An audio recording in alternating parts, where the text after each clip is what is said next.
Okay, let's take a look at smoke today. Rob's Realism mod has made smoke more effective and very usable in the game, and so it adds a lot to strategy.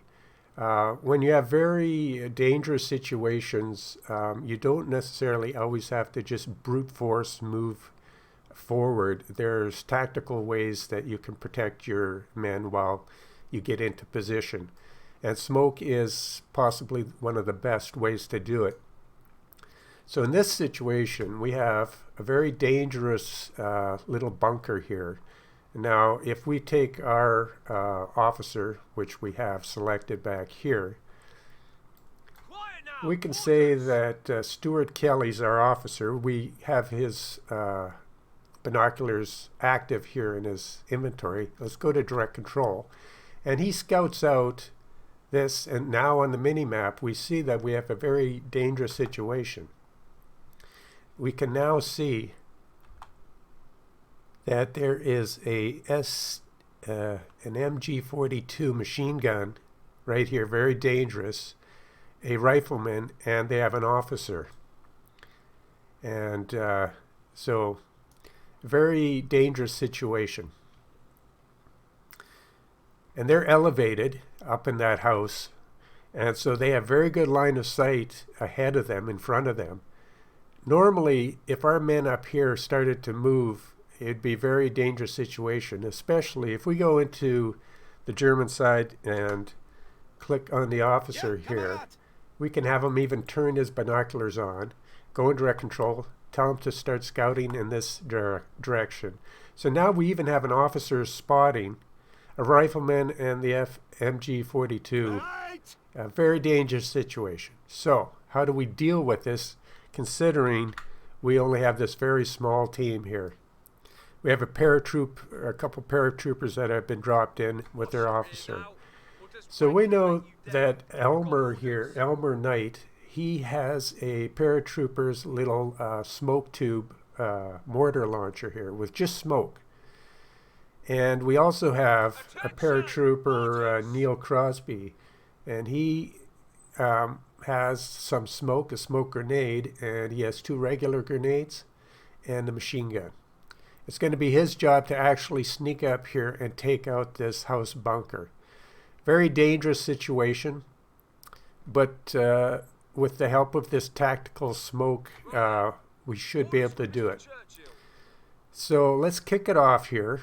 Now, I should also tell you, I have all our guys turned on do not move and do not fire, so I can control the whole situation. When you're doing a situation like this, you want to be able to control your guys that are going to do this. So right now, we're going to take Elmer, and we're going to tell Elmer to prepare and to fire on the bunker. Let's start the scenario.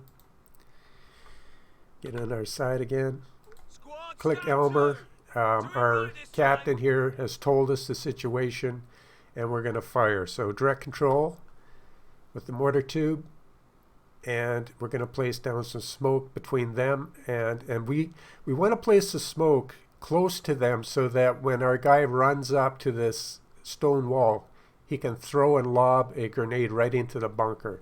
So you want your smoke somewhere right close to the house in this situation. Fire. It has a fast reload time because it's a small portable smoke tube. Fire. All right. Now, our commander has told our guy, as soon as the smoke expands enough, we tell him to run up here. We put a grenade in his hand. He knows his mission.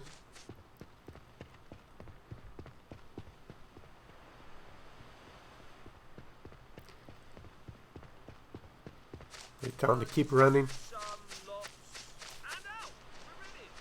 Now we can see the situation here. Normally he would have been killed easily by this point. Let's have him go up there, go in direct control. And we can see that he doesn't get the cursor to actually lob the grenade in, because he's also blinded by the smoke. So it's a two-way street. So we need to get him in a position where he can We cooked it for a little bit. We lobbed it in, and we took them out. So, a completely successful mission. And we've also demonstrated that because of the balance of the game, and this is a good point to remember, the smoke works for us and against us. It blocks the view of the Germans, but also blocks our ability, once we're right in the smoke, to target. So it's balanced in the fact that if I went right up in the smoke like you've seen me, I wasn't able to target and throw my grenade. Even though I had it in my hand and it was all set up right, it wouldn't let me throw it while I was in the smoke. Then I had my guy just move just outside of the smoke. Then he lobbed the grenade in and we were successful. So the gameplay is balanced in the fact that we can use smoke, but you can't just run up and you have to use it carefully, and you have to realize that smoke works on both sides. It blocks their view and your own ability to just go in there and do what you want. You have to use it intelligently, so he had to move to the side. Then he threw his grenade in. And in fact, because he had to move to the side, there was a chance that the Germans could have possibly seen him as that smoke was dissipating. He had a chance of being killed there. So smoke, I believe, works really good now in the fact that, it's balanced on both sides. So this was one demonstration of using smoke in a tactical way. You can also use smoke in regular, bigger mortar tubes. Smoke shells are available in some tanks. So if you set your tank to indirect fire mode, where the turret can actually rotate up and lob a shell over houses, and kind of like a mortar in the fact, or artillery, a small artillery, and lob some larger smoke shells. And also we have full-on artillery that has large, super big smoke shells. So there are many ways to use smoke in the game. You can smoke out artillery batteries that are firing on your position with your own counter smoke battery.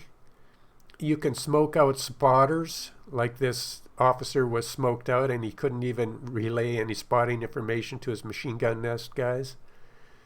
And you can directly just smoke out an area and crawl up on it, or even move tanks forward, as long as you coordinate everything and know how the mechanics work. Hope you enjoyed this video. Like and subscribe. Be part of this community. Comment. And let's hopefully get some people to see these videos and help them out in the AS2 editor.